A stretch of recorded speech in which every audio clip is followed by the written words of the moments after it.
Hello friends, welcome to सोनीस vision channel. आज की वीडियो के अंदर मैं आपको बताऊंगा कैसे आप लोग खुद का बिजनेस स्टार्ट कर सकते हो, कैसे आपको स्टार्टअप को स्टार्ट करना है और फंड रेज करना है, और बूटस्ट्रैप और फंड रेज के अंदर क्या अंतर होता है। आज की वीडियो आपके लिए एक स्टार्टअप का डोज है। अगर आप लोग बिजनेस कर रहे हो, बिजनेस करना चाह रहे हो, तो ये वीडियो आपके लिए।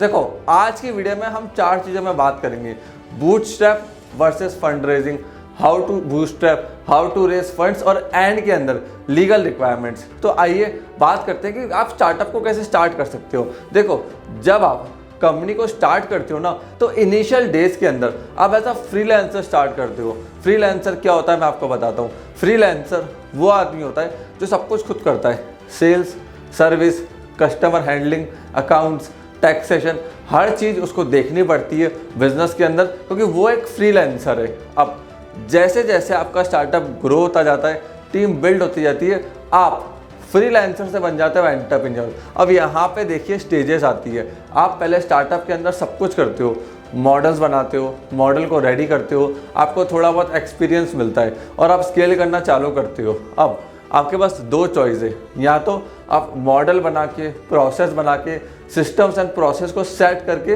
बिजनेस को बड़े लेवल पे स्केल करोगे, या फिर ऐसा फ्रीलांसर जीवन भर वर्क करोगे। और इंडिया के अंदर 90% लोग आज भी ऐसा फ्रीलांसर वर्क करते हैं, फ्रीलांसर की तरह स्टार्ट हुए थे और आज भी वहीं पे वो मॉडल बना के स्केल नहीं कर पाए।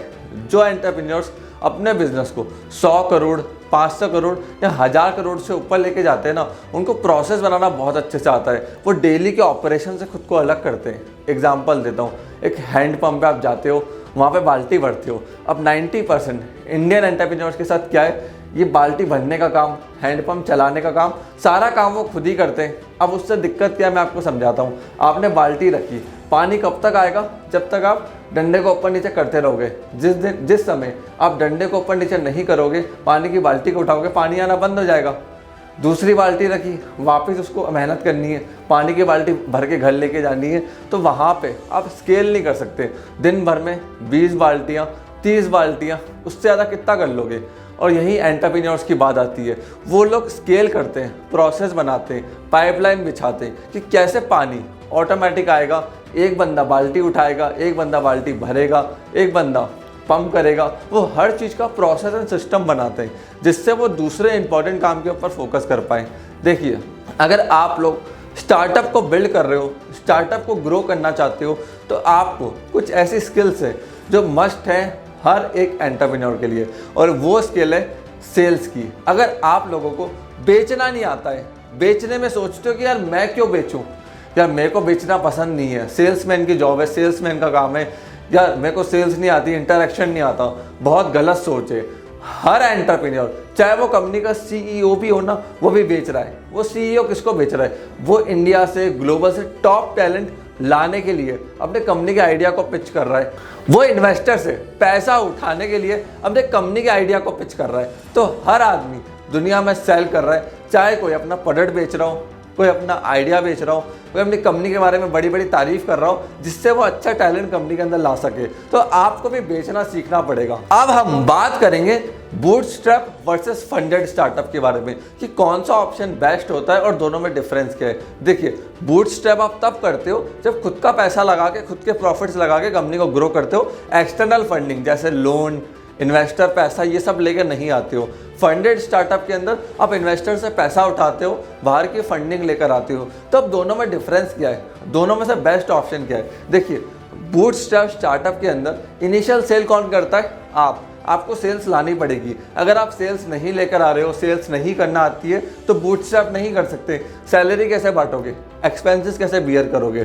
तो सेल्स लाना बूटस्ट्रैप स्टार्टअप के अंदर सबसे ज़्यादा जरूरी होता है। दूसरी दिक्कत वो आती है टैलेंट एक्विजिशन की। देखिए, जब कंपनी बूटस्ट्रैप होती है ना, आपके पास फंड्स इतने नहीं कि आप ब्रांडिंग अच्छे लेवल पर कर सको। तो दिक्कत क्या होती है? अच्छा टैलेंट उठ के नहीं आता है पैन इंडिया से। ये सबसे बड़ी प्रॉब्लम है इंडियन एंटरप्रेन्योर्स के साथ। क्योंकि देखो, अगर बड़ा टैलेंट नहीं आएगा, ग्लोबल टैलेंट नहीं आएगा, तो स्टार्टअप ग्रो नहीं होता है। तो आपको ये देखना पड़ेगा कि इनिशियल डेज के अंदर आप अच्छा टैलेंट कैसे लेकर आओगे। तीसरा फायदा जो बूटस्ट्रैप स्टार्टअप के अंदर रहता है वो होता है 100% ओनरशिप का। जी हाँ, अगर आप बूटस्ट्रैप कर रहे हो तो ज़्यादा इक्विटी आपकी डायल्यूट नहीं होती इन्वेस्टर के लिए। क्योंकि देखिए, बूटस्ट्रैप के अंदर मैं आपको एक चीज़ बताता हूँ, आप लोग इक्विटी हो अपने को फाउंडर्स को दोगे, जो लोग आपके साथ दिन रात काम करेंगे। और जब फंडेड हो जाता है स्टार्टअप, तो आप इक्विटी आपको इन्वेस्टर्स को देनी पड़ेगी, जबकि वो काम नहीं करेंगे, वो एक पैसा देंगे लिमिटेड टाइम तक के लिए। बाद में आपको ही उनको रिटर्न करना है उनका पैसा 10x करके 100x करके। इस चीज़ को अच्छे से ध्यान रखना। अब फंडेड स्टार्टअप में क्या होता है, जब बहुत सारा पैसा कंपनी के अंदर आता है तो अब ब्रांडिंग, मार्केटिंग, अच्छा ऑफिस लेना, टीम बनाना, ब्रांड बिल्डिंग करना, एक्सपेंशन करना, ये सारे प्रिविलेजेस आपको मिल जाते हैं फंडेड स्टार्टअप के अंदर, जो कि बूटस्ट्रैप के अंदर अवेलेबल नहीं होते हैं। ऐसा नहीं है कि अगर आपका स्टार्टअप फंडेड नहीं है तो आप सक्सेसफुल नहीं हो सकते। देखिए, अगर आपका स्टार्टअप फंडेड नहीं है तो ऐसा बिल्कुल भी नहीं कि आप सक्सेसफुल नहीं हो सकते। आपको बिजनेस को रन करना आना चाहिए कि कैसे आप पैसे से पैसा बनाते जाओगे, प्रॉफिट को री इन्वेस्ट करोगे। जैसे जीरोधा, कोई फंडिंग नहीं, कोई प्राइवेट इन्वेस्टर नहीं है, बिलियंस ऑफ डॉलर की कंपनी है, हाईली प्रॉफिटेबल है। जो फ्यूजन चार्ट्स, 42 गियर्स, ये कुछ ऐसे स्टार्टअप्स हैं इंडिया के जिन्होंने आज तक कोई फंड रेज नहीं करा, बट आज ये हाईली प्रॉफिटेबल है। प्रॉफिटेबल क्यों है? फंड रेज नहीं करा, शुरुआत से पता था प्रॉफिट्स नहीं होंगे तो एक्सपेंशन नहीं कर पाएंगे, तो इनका सारा ध्यान प्रॉफिटेबिलिटी के ऊपर था। ये चीज़ आपको सोचनी है। अब मैं आप लोगों को कुछ ऐसे फाउंडर्स के बारे में बताने जा रहा हूँ जिन्होंने बूटस्ट्रैप करा और आज करोड़ों की कंपनी है। अंकित जी, जो एक नॉन टेक बैकग्राउंड से, और आज इनके पास 2 टेक स्टार्टअप है। One is call hippo and second one is software suggest. ये दोनों कंपनियां 400 करोड़ प्लस की नेटवर्थ होल्ड करती हैं। और देखिए, अगर आपको बड़ी कंपनी बनाना है ना, तो आपका विजन बड़ा होना चाहिए। ये नहीं फैक्टर मैटर करता कि आप नॉन टेक बैकग्राउंड से, टेक बैकग्राउंड से हो, फंडेड हो या नहीं हो। मेन चीज़ है आपका विजन और आपकी हसल। दूसरे फाउंडर के बारे में मैं आपको बताता हूँ, प्रांजल कामरा। फिनोलॉजी नाम की इनकी कंपनी है। इन्होंने कोई फंड रेज नहीं करा, ठीक है, इन्होंने YouTube की मदद से अपनी कंपनी को ग्रो करा। देखिए, आज YouTube पे इनका इतना अच्छा कंटेंट है ना कि कस्टमर रिलेट करता है, वहां से इनकी सेल्स ड्राइव होती है। तो कोई सेल्स टीम नहीं है पूरी कंपनी के अंदर, और आज 100 जनों की लोगों की टीम को ये हैंडल कर रहे हैं, उनको सैलरियाँ बांट रहे हैं, और पूरा स्टार्टअप बूटस्ट्रैप है। 100 करोड़ प्लस की इनकी नेटवर्थ है। क्यों? बूटस्ट्रैप है, इन्होंने प्रॉफिटेबिलिटी देखी, यूट्यूब से सेल जनरेट करी, उसी रेवेन्यू को यूज़ कर करके कंपनी को स्केल करा, और आज VC फंडिंग के बिना अपनी कंपनी को तेजी से ग्रो करते जा रहे हैं। स्टार्टअप बिल्ड करने का मतलब है आप लोग नंगे पांव आग के ऊपर चल रहे हो with a smile on your face. देखो, अगर आप एक स्टार्टअप चला रहे हो ना, आपको लीडरशिप रोल के अंदर आना पड़ेगा। हो सकता है लोग आपको बुरा भला कहें, चोर कहें, बिजनेस में फेलियर आए, लॉसेस हो जाए, एम्प्लॉयज छोड़ के चले जाए, बट आपके चेहरे पे हमेशा एक स्माइल रहनी चाहिए, पॉजिटिविटी रहनी चाहिए कि मैं स्टार्टअप को, मेरी कंपनी को आगे लेकर जाऊंगा। वही लीडर्स कंपनी को बड़ा बना पाते हैं।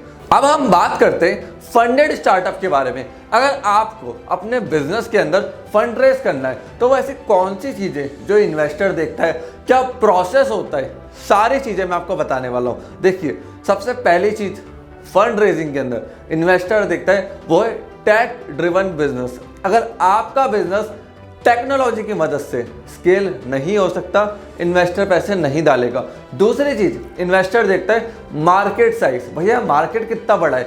हो सकता है आप 80% मार्केट एक्वायर कर लो, बट मार्केट ही छोटा सा है, $10 मिलियन का है, तो उसमें आप क्या ही कर लोगे? बड़ा मार्केट साइज होना बहुत जरूरी होता है। जैसे ऊबर, ओला, जोमैटो, ओयो, इनके मार्केट साइज बड़े थे, इसलिए इनको फंडिंग मिल गई। अब ओयो का मार्केट साइज बड़ा क्यों है? क्योंकि देखिए, हर आदमी 5 स्टार 4 स्टार अफोर्ड नहीं कर सकता, बट हर एक आदमी को ट्रैवल करना है, तो ओयो उस कस्टमर को टारगेट कर रहा है। जोमैटो, हिंदुस्तान में सबको भूख लगती है, सब फास्ट फूड खाते हैं, तो जोमैटो उस मार्केट को टैप कर रहा है। ऊबर, ओला टैक्सी के मार्केट को टैप कर रहा है, क्योंकि देखिए, आप जब ट्रैवल करते हैं या मेट्रो सिटीज़ के अंदर रहते हैं, तो मेट्रो सिटीज़ में हर एक के पास खुद का पर्सनल व्हीकल नहीं होता है। प्लस अगर आप ट्रैवलिंग कर रहे हैं दूसरे सिटी के अंदर, तो आपको एक टैक्सी चाहिए। उन्होंने उस मार्केट को देखा, आपको मार्केट साइज बताना पड़ेगा कि कितना बड़ा मार्केट साइज है, कितनी ट्रांजैक्शन उसके अंदर हो रही है, और कितना पैसा आप उसके अंदर कमाओगे। क्योंकि देखिए, इंडियन टैक्सी मार्केट हो सकता है $500 बिलियन का हो या $200 बिलियन का हो, बट ओला और ऊबर वो 200 बिलियन की वैल्यूएशन पे नहीं है, वो लोग कैसे मार्केट को कैलकुलेट करते हैं कि लेट सपोज ओला एक ड्राइवर को और एक पर्सन पैसेंजर को मिला रहा है।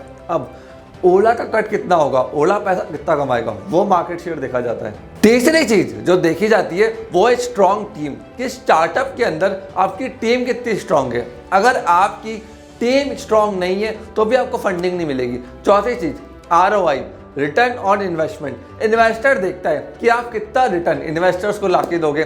पांचवी चीज बर्निंग प्रॉब्लम, क्या बर्निंग प्रॉब्लम, कस्टमर क्या सॉल्व कर रहे हो जिसके लिए कस्टमर रेडी टू पे है। समझिए बात को, अगर कोई ऐसी प्रॉब्लम है जो कस्टमर के लिए बर्निंग प्रॉब्लम नहीं है, बहुत छोटी प्रॉब्लम है, प्रॉब्लम तो है बट कस्टमर उसके लिए पे करने को रेडी नहीं है, जैसे पैसा निकालने को रेडी नहीं है, तो इन्वेस्टर पैसा नहीं डालेगा। तो कहेगा प्रॉब्लम है, मानता हूँ एग्जिस्ट करती है, बट इस प्रॉब्लम के लिए कस्टमर पैसे नहीं देगा और अल्टीमेटली कंपनी ग्रो होती है कस्टमर के पैसों से। VC funding, angel funding, IPO, ये सारा पैसा लिमिटेड होता है। अल्टीमेटली एक टाइम के बाद कस्टमर के पैसों से कंपनी को चलना है। कस्टमर पैसे नहीं देगा वो कंपनी नहीं चल सकती, तो वो बर्निंग प्रॉब्लम देखनी पड़ती है। लास्ट चीज़, सिक्स चीज़, स्केलेबल है या नहीं है। ऐसा तो नहीं है कि आप एक एरिया में, एक मोहल्ले में करके ख़त्म हो जाओगे, या फिर अगर फाउंडर की डेथ हो गई, फाउंडिंग टीम की डेथ हो गई, कंपनी छोड़ के चले गए, तो कंपनी ग्रो नहीं कर पाओगी। जब तक फाउंडिंग टीम थी कंपनी चल रही थी। स्केलेबिलिटी देखी जाती है, अगर स्केलेबिलिटी नहीं है तो इन्वेस्टर पैसे नहीं डालेगा। आपको मैं एक स्टार्टअप के एग्जांपल से समझाता हूँ, वाह मोमो। अब इनके साथ दिक्कत क्या हुई, इन्होंने स्टार्टअप लॉन्च कर दिया, स्केलेबिलिटी पे गए, फ्रेंचाइजियाँ बांटना चालू करी, बट दिक्कत क्या थी, कस्टमर के माइंड में है ना, मोमोज की इमेज वो थी कि नेपाली लड़का आएगा, ढक्कन खोलेगा, 4 मोमोज निकालेगा, चटनी लगाएगा और दे देगा 20 रुपये में। अब 20 रुपये के आइटम को 200 रुपये के अंदर बेचना, फ्रेंचाइजी बांटना बड़ा मुश्किल था।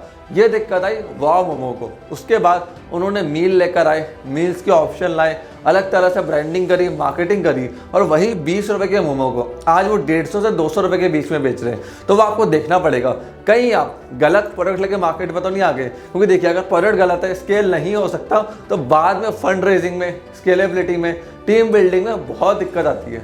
अब स्टार्टअप में आप फंडिंग लेने निकले हो, बट आपके फंडिंग के सोर्सेज क्या क्या है, कहाँ से आपके स्टार्टअप के अंदर फंडिंग आएगी। देखिए सबसे पहला सोर्स आपके स्टार्टअप फंडिंग का होता है फैमिली फ्रेंड्स। देखिए शुरुआत में आप पे कोई ट्रस्ट नहीं करता है, आपके बिजनेस में मॉडल्स, रेवेन्यूज नहीं होते हैं, आपके फादर, मदर, भाई बहन या दोस्त आपके कंपनी के अंदर पैसा लगाते हैं, जिनको आप विश्वास दिलाते हो कि मैं एक दिन प्रॉफिट लेकर आऊँगा, क्योंकि वो आपको शुरुआत से जानते हैं, वो थोड़ा बहुत आप पे ट्रस्ट करते हैं। दूसरा तरीका फंड्स लाने का, देखिए लिंक्डइन के ऊपर इस समय आपको ऐसे हजारों लाखों लोग मिलेंगे जो जॉब कर रहे हैं। अब ये कुछ ऐसे एम्प्लॉय होते हैं, CTO, CFO, ठीक है, production head, sales head, group manager, इनकी सैलरियाँ महीने की 3 से 5 लाख के बीच में होती है अगर ये अच्छी कंपनी के अंदर है। और कोई बहुत बड़ी कंपनी है, उसका CTO है, CFO है, तो हो सकता है उसकी सैलरी 2 करोड़ 3 करोड़ हो। अब उन लोगों के पास एक्स्ट्रा पैसा होता है, रिस्क नहीं होती, कहीं उनको बिजनेस में लगाना नहीं है, वो लोग भी आज के टाइम में एंजल इन्वेस्टर बन रहे हैं,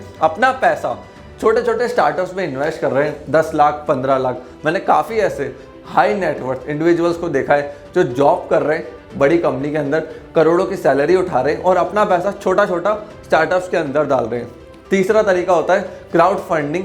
इंडिया के अंदर क्राउड फंडिंग स्टार्टअप्स के लिए डेवलपिंग फेज के अंदर है, मैं एडवाइस नहीं करूंगा, बहुत मुश्किल होता है इंडिया के अंदर किसी भी स्टार्टअप के लिए क्राउड फंड से पैसा उठाना, बट हाँ इम्पॉसिबल नहीं है। क्राउड फंडिंग में आपको स्टोरी बनानी पड़ती है, स्टोरी बतानी पड़ती है, कन्विंस करना पड़ता है डोनेशन के लिए। फंडिंग आती है बट बहुत मुश्किल से आती है। अब चौथा तरीका एंजल इन्वेस्टर्स। करना क्या है, लिंक्डइन पे जाना, एंजल इन्वेस्टर्स टाइप करना, सिर्फ एंजल इन्वेस्टर्स, और इन पीपल वाले फिल्टर पे क्लिक मार देना, बहुत सारे एंजल इन्वेस्टर्स निकल कर आ जाएंगे। दिल्ली, मुंबई, बेंगलोर, पुणे, हर सिटी के अंदर आपको अराउंड 1000+ एंजल इन्वेस्टर मिलेंगे। ये वो लोग होते हैं जो अपना पैसा किसी स्टार्टअप में डालना चाहते हैं। अब आप उन लोगों को ईमेल लिखो, मैसेज करो, कनेक्शन बनाओ, उनसे बात करो कि मुझे 2 लाख 5 लाख 10 लाख फंड रेज में चाहिए। ध्यान रखना ये बड़ा पैसा नहीं डालते, बहुत छोटा डालते हैं, बट मदद कर देंगे आपके स्टार्टअप बिल्ड करने के अंदर।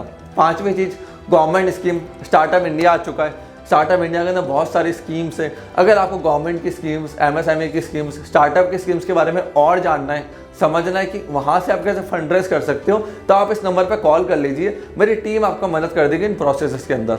सिक्स चीज़ जो कि बेस्ट तरीका होता है फंड रेज करने का। देखो, आपने स्टार्टअप खुद चालू करा, थोड़ा रन करा, ग्रो करा, बाद में आप कुछ को फाउंडर्स को लेकर आए।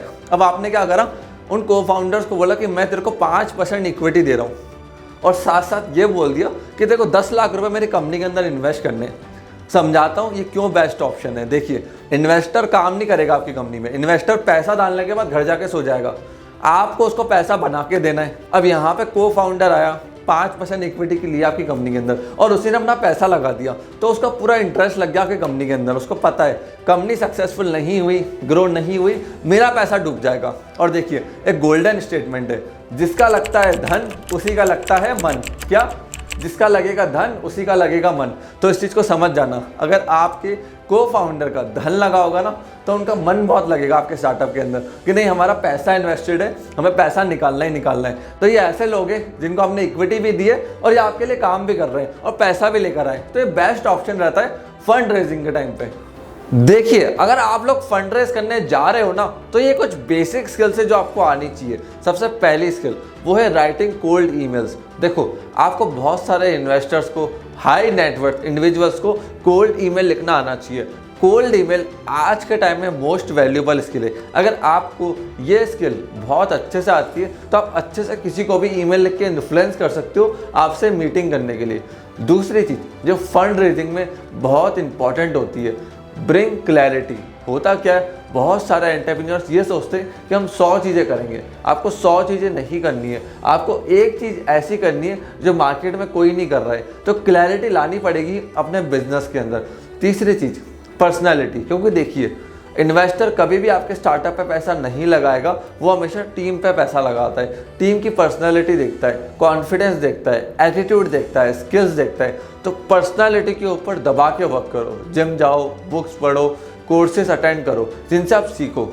चौथी चीज़, पिच डेक को बहुत शानदार बनाओ। पिच डेक, फाइनेंशियल्स, ये बहुत स्ट्रॉन्ग होने चाहिए, क्योंकि देखिए, हो सकता है इन्वेस्टर आपसे मिलने से पहले आपकी डिटेल्स मंगाए, पिच डेक मंगाए। तो पिच डेक जब वो मंगाए, फाइनेंशियल देखे, बजट देखे, तो उनको ये सारी चीज़ें देख के लगे कि बंदे से एक बार मिलना तो बनता है। तो वो चीज़ बनाओ कि ऐसी पिच डेक बनाई कि इतनी क्वालिटी दिखी इन्वेस्टर को कि एक बार तो मिलता ही मिलता हूँ। इसके बाद सबसे इंपॉर्टेंट चीज़ होती है, वो होती है आपकी बजट शीट।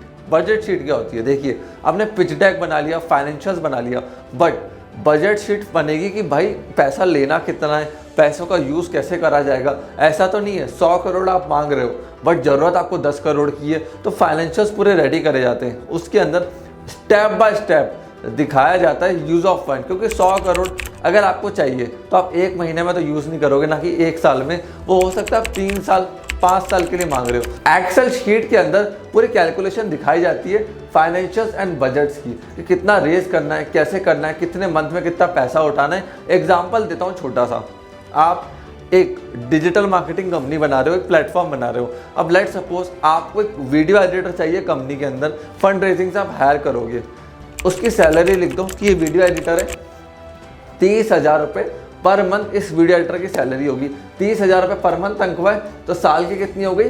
3,60,000। अब इंटू 3 कर लो, अगर आप 3 साल के लिए वीडियो एडिटर का पैसा मांग रहे हो तो 7,20,000 3 साल का आ गया। अब वीडियो एडिटर आ रहा है, क्या वो फर्श पे बैठ के वीडियो एडिटिंग करेगा? नहीं, कुर्सी चाहिए, टेबल चाहिए, एडिटिंग सिस्टम चाहिए जो 1.5 लाख रुपए का आता है। तो वो भी लिखो कि ये सारी चीज़ें हमें वीडियो एडिटर के लिए लेकर आनी है, तो उसका कितना एक्सपेंस लगेगा, कितना उसके ऊपर खर्चा करना है, कौन कौन से सॉफ्टवेयर के लाइसेंसेस दिलवाने पड़ेंगे वीडियो एडिटर को। तो ये सारे खर्चे आपके एक्सेल शीट के अंदर, फाइनेंशियल्स के अंदर आएंगे। ये बजट शीट बहुत इंपॉर्टेंट होती है। और देखिए, ये 2 तरीके से बनेगी, समझाता हूँ। एक तरीका आपका चलता जाएगा एक्सपेंस का, ये लाइन चल रही है आपकी एक्सपेंस की, month on month, quarter on quarter, year on year, ये मेरा एक्सपेंस रहेंगे।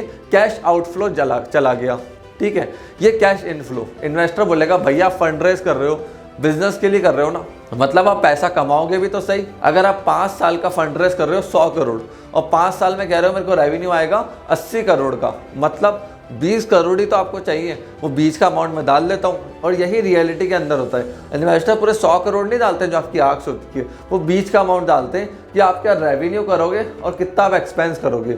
वो पैसा इन्वेस्टर आपकी कंपनी के अंदर डालता है, इस चीज़ को ध्यान रखना। तो वो डिफरेंस आपकी आँख होगी हमेशा। देखिए, इन्वेस्टमेंट उठाने के बाद या फिर जब आप कंपनी का एक्सपेंशन कर रहे हो उस समय टीम बहुत इंपॉर्टेंट होती है। आपको लग रहा होगा ठीक है ना, मैं सारे काम खुद ही कर लूँगा, मॉनिटर तो करने, एक टाइम बाद नहीं कर पाओगे, बहुत दिक्कत आएगी। समझदार लोग चाहिए। अगर आप लोग अपने से कम समझदार लोगों को कंपनी के अंदर लेकर आओगे जो कि आपसे कम समझदार है, तो आपकी कंपनी एक छोटी और एक बोनी कंपनी बन जाएगी। कंपनी को बड़ा करना है ना, bring people who are smarter than you, जो आपसे स्मार्ट हो, ज़्यादा काम करने में एक्टिव हो, तेज हो, एक्सपर्ट हो, उनको लेकर आओ। और आपको लग रहा होगा वो मेरी कंपनी में क्यों आएंगे, जब वो मेरे से स्मार्ट होंगे।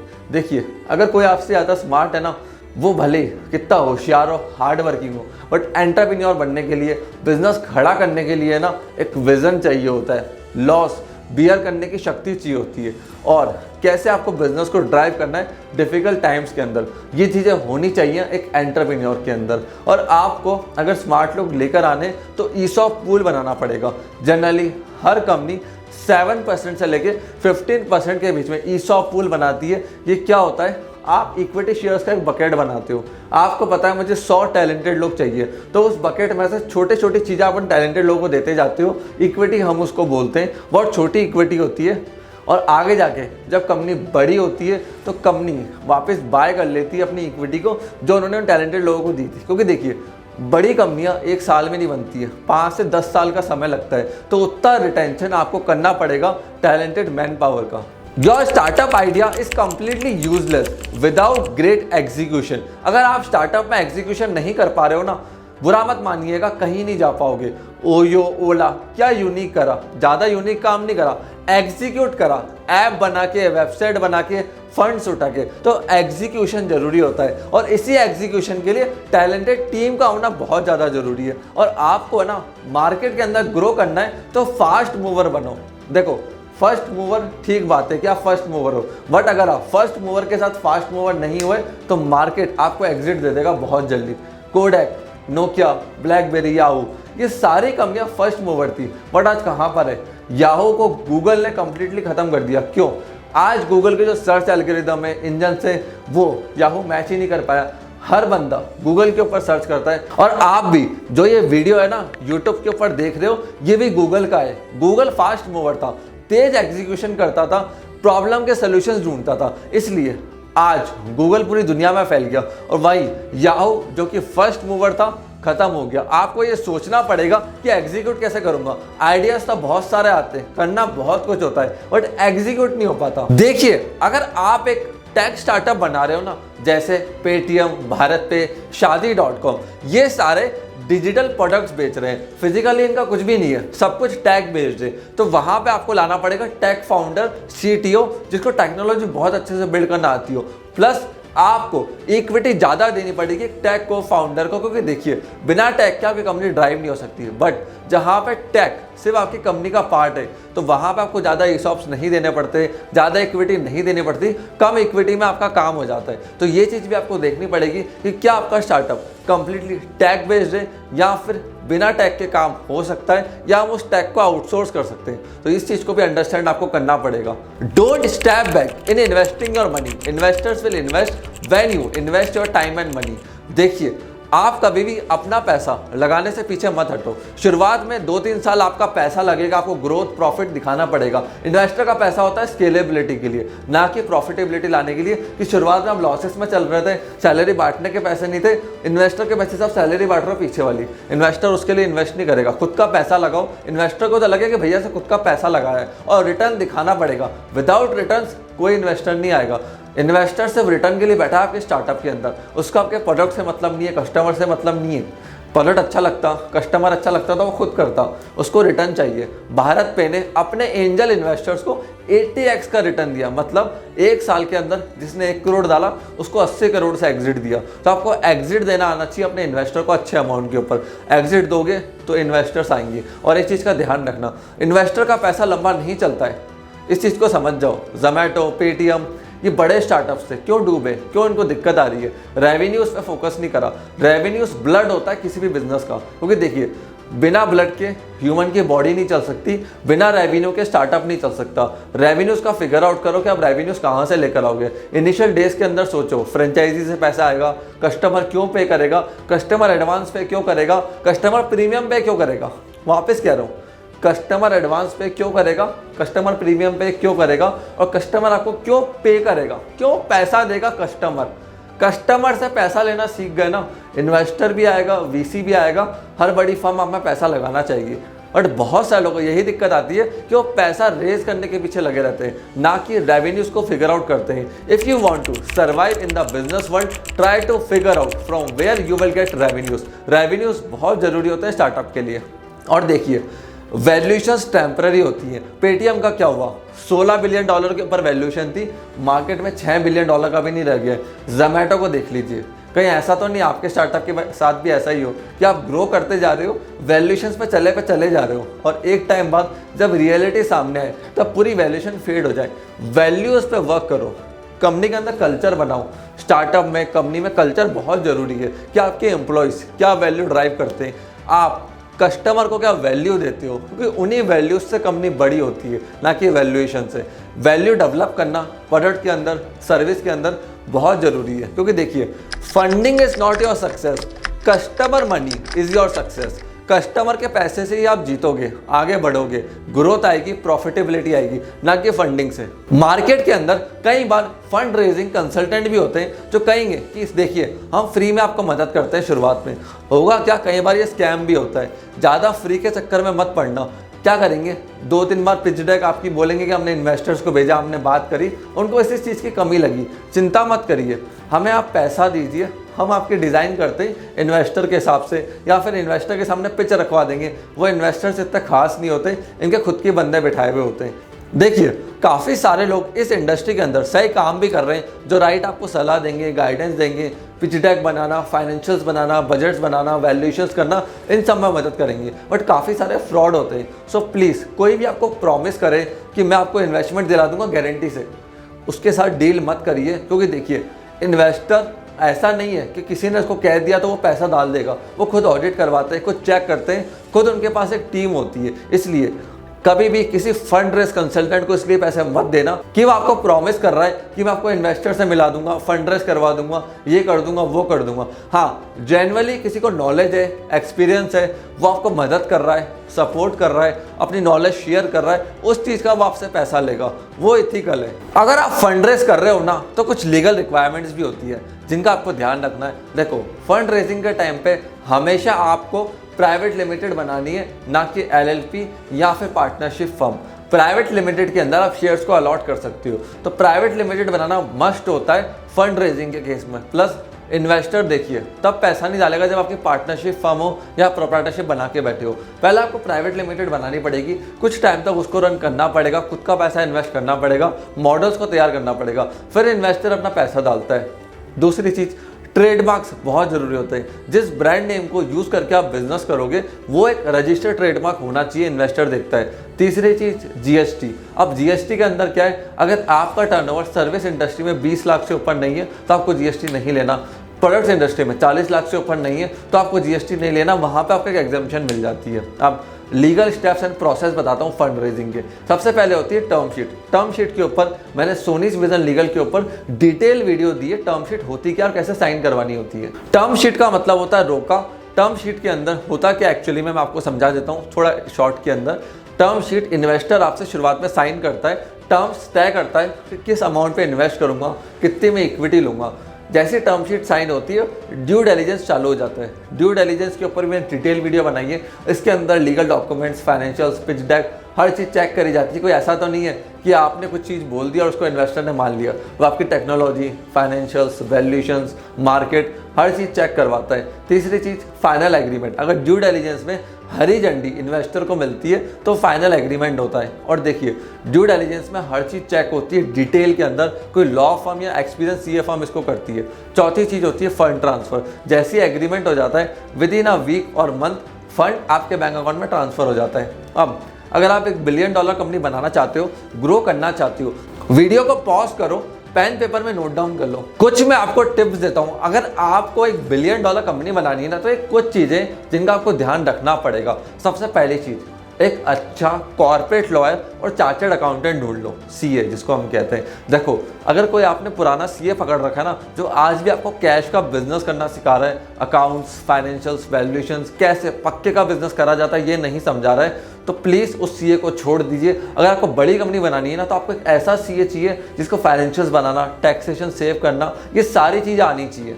और कॉर्पोरेट लॉयर जो आपको लीगल पॉलिसी के ऊपर, डॉक्यूमेंटेशन के ऊपर, आपकी ऑर्गेनाइजेशन के ऊपर, इन सब के ऊपर सजेस्ट करें, legal structure, ESOP pool, policies.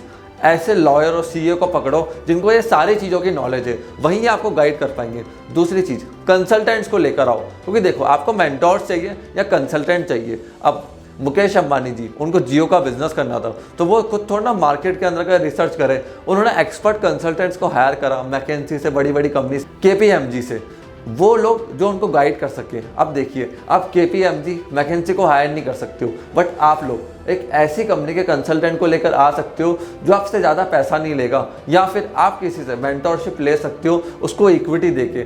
आजकल लोग 0.5% इक्विटी या 1 और 2% इक्विटी के ऊपर कंसल्टिंग देने में रेडी हो जाते हैं। वो आपको एडवाइस करते हैं आपको क्या करना है, कैसे करना है। देखिए, मुझे टेक की नॉलेज नहीं थी, मैंने टेक को बिल्ड कैसे करा, कैसे टेक टीम बनाई, टेक कंसल्टेंट्स को लेकर आया, बड़ी कंपनी के सीटीओस को मैसेज करा लिंक्डइन के ऊपर, उनसे टेक का प्रोसेस समझा, हायरिंग समझी, लूपहोल समझे, उससे मैं टेक बना पाया, जबकि मैं लीगल बैकग्राउंड का हूँ। तो इन चीज़ों को समझना पड़ेगा। आप किसी बैकग्राउंड के नहीं हो तो दूसरे बैकग्राउंड से आदमी जो एक्सपर्ट है उस फील्ड का, उसको लेकर आओ, उससे समझो। तीसरी चीज़, इन्वेस्ट इन योर सेल्फ, खुद पे इन्वेस्ट करो, कपड़ों पे, खानों पे, एक्सरसाइज पे, माइंड के ऊपर। सही बता रहा हूँ, बहुत ज़रूरी इन्वेस्टमेंट होता है। हम महंगी घड़ी, गाड़ी, सब कुछ ले लेते हैं, बट खुद के ऊपर इन्वेस्ट नहीं करते, खुद के माइंड के ऊपर इन्वेस्ट नहीं करते हैं, पर्सनैलिटी के ऊपर वर्क नहीं करते हैं। ये बहुत ज़रूरी होता है। कोई भी इन्वेस्टर, क्लाइंट, पार्टनर, को फाउंडर हमेशा आपको ही देखता है कि कंपनी को ज्वाइन करने से पहले कि आपकी पर्सनैलिटी क्या है, थॉट प्रोसेस क्या है, थिंकिंग क्या है। तो पर्सनैलिटी के ऊपर, खुद के ऊपर पैसा इन्वेस्ट करना हमेशा वर्थ इट होता है, इस चीज़ को ध्यान रखना। सो फ्रेंड्स, ये था पूरा स्टार्टअप का बूस्टर डोज कि कैसे आप अपने स्टार्टअप को चालू कर सकते हो, फंड रेज कर सकते हो, बूटस्ट्रैप क्या होता है। मैंने हर टॉपिक के ऊपर डिटेल में वीडियो बनाई है, या तो वो आपको मेरे मेन चैनल पे मिलेगी या फिर लीगल चैनल के ऊपर मिलेगी। आप दोनों चैनल्स को चेकआउट कर सकते हो। अगर आपको मेरे से कनेक्ट होना है तो आप इस नंबर पे कॉल कर सकते हो, या फिर मेरे इंस्टाग्राम अकाउंट पे आप जाके मेरे को मैसेज कर सकते हो। मैं काफ़ी सारे मैसेजेस के वहाँ पे रिप्लाई करता हूँ, या फिर मेरे लिंक्डइन पे आप मेरे को डीएम कर सकते हो। मैं लिंक्डइन पे भी काफ़ी सारे लोगों को मैसेजेस का रिप्लाई देता हूँ। सो फ्रेंड्स, मैं आशा करता हूँ ये वीडियो आपको पसंद आई होगी। प्लीज़ इस वीडियो को लाइक करके जाना, चैनल को सब्सक्राइब कर दो, जिससे जैसे ही हम ऐसे काम की वीडियो इन्फॉर्मेशन लेकर आए, आप लोगों को तुरंत उसका नोटिफिकेशन मिल जाए। आपने इस वीडियो को यहाँ तक देखा, हम लोगों को पैरेंट सपोर्ट दिया, उसके लिए धन्यवाद।